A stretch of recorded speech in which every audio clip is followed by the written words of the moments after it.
The Six Nations kicks off tonight, with the tournament's internationally renowned players wearing smart mouthguards that track head impacts in real time, designed to help limit injury. But what about the thousands playing grassroots rugby across London who are exposed to the same risks? Maisie Norris visited a local rugby club in Haringey to find out. Without access to expensive smart mouthguards, local teams in London rely solely on volunteers to recognise and monitor head injuries. We would go on there and just have to assess the person. The simplest way of saying it is if they've lost consciousness at any time, that's it. They need to go to hospital. You shouldn't play anymore today. 10 minutes later, he's running on the field again.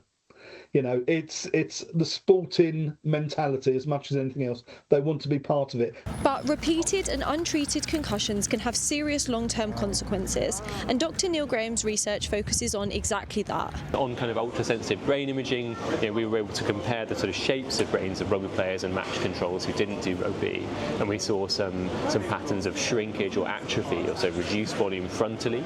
Research from the University of Glasgow found that former international rugby players are 15 times more likely to develop motor neuron disease and over twice as likely to develop dementia. Although the study focused on elite players, it raises wider concerns about head injuries across the sport.